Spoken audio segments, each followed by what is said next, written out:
నిజామాబాద్ నుంచి సార్. నిజామాబాద్. ఏం పేరు నాన్న? వెంకట్ కుమార్. వెంకట్ కుమార్, నిజామాబాద్. చెప్పు నాన్న.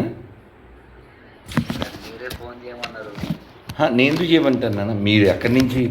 నాకు ఎలా మీరు పరిచయం లేదు కదా. ఎందుకు లేదండి, ఇంతకుముందు మనం వాట్సాప్లో చాటింగ్ చేసాము ఒకసారి. బోల్డ్ మంది కదా నాన్న, బోల్డ్ మంది కదా. మీరు నిజామాబాదా? అవును సార్. ఓకే, చెప్పండి నాన్న. అదే మీరు ఫోన్ చేయమన్నారు కదా. వెంకట దేనికి నాన్న? సార్ దేనికి? అదే ఇంతకుముందు మీరు అదే బైబిల్ కోసం ఏదో ఒకసారి మాట్లాడారు కదండి. ఏం మాట్లాడాను? అదే మీ పేరు, మీ అమ్మగారి పేరు అందులో ఉందా? అవును. మీ పేరేం పేరు? వెంకట్ కుమార్. అవును సార్. మీరేం చదువుకున్నారు?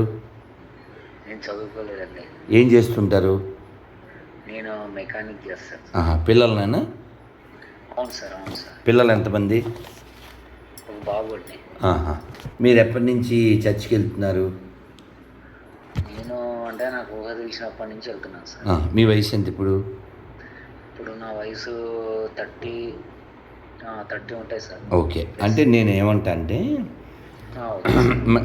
మీరు నాకు బుల్లెట్ ఇస్తా అన్నారు ఫోన్లో అనుకోండి. నేను మీ ఊరికి, మీ ఇంటికి వచ్చాను. మీ ఇంట్లో సైకిల్ కూడా లేదు అనుకోండి. అప్పుడు మీరు ఫోన్లో నాతో ఏం చెప్పినట్లు? అబద్ధం చెప్పినట్లు కదా. అవును, ఆలోచించండి. మీరు ఫోన్లో చెప్పిందేమో బుల్లెట్, మీ దగ్గరికి వస్తే ఇవ్వలేకపోయింది, కనీసం సైకిల్ ఇవ్వలేకపోయారు. అంటే అబద్ధం చెప్పకూడదు అని చెప్తున్నాను. మీ ఇంట్లో బుల్లెట్ ఉందా? మీ ఇంట్లో బుల్లెట్ ఉందా? కాదు నాన్న, మీ ఇంట్లో బుల్లెట్ ఉందా? లేదు కదా. లేనప్పుడు దాని గురించి మాట్లాడకూడదు. అలాగే మనం ఏ మతం వాళ్ళమైనా మనకి నీతి ముఖ్యం. మీకు పేరు కూడా పెట్టలేనటువంటి నీచమైన స్థితిలో ఉన్నవాడు నీకు పరలోకం ఎలా ఇస్తాడు? నీతి లేనివాడికి కదా. నీతి ముఖ్యం కదా. అలాగే రెండో విషయం దయ చాలా ముఖ్యం. దయ అంటే ఏంటి? మనకు ఎవరైతే ఉపకారం చేస్తారో వాళ్ళ పట్ల కృతజ్ఞత కలిగి ఉండాలి కదా. చాలా తెలివిగా మాట్లాడుతున్నా. తెలివేం లేదు, నిజం మాట్లాడుతున్నా. ఫర్ ఎగ్జాంపుల్, పోనీ నేను చెప్పిన మాట నువ్వు చెప్పు. నాకు బైబిల్ విను మళ్ళీ నాకు బైబిల్ పనికిమాలిన పుస్తకం అని పరిపూర్ణంగా నేను విశ్వసిస్తా. దాన్ని నేను నిరూపిస్తా బైబిల్ పనికిమాలిన పుస్తకం అని. ఎందుకంటే బైబిల్ పనికిమాలినది కాబట్టి అందులో పేర్లు నాకు అక్కర్లేదు అని నేను చెప్పగలను. కానీ ఎవడైనా క్రైస్తవుడు ఈ దేశంలో మాకు హిందూ గ్రంథాల్లో పేర్లు అక్కర్లేదు అని చెప్పగలడా? ఇప్పుడు బైబిల్లో పేర్లు నాకు అక్కర్లేదని నేను చెప్పగలను.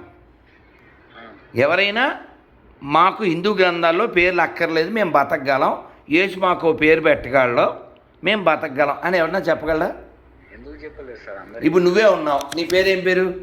అది నేను పెట్టుకోలేదు కదండి. అదే నేను అనేది, నీకు పేరు కూడా పెట్టలేనటువంటి స్థితిలో వాడు పుట్టించాడు నేను, అంతేనా? ఎవరాళ్ళు పెట్టినోళ్ళు? ఎవరాళ్ళు పెట్టినోళ్ళు?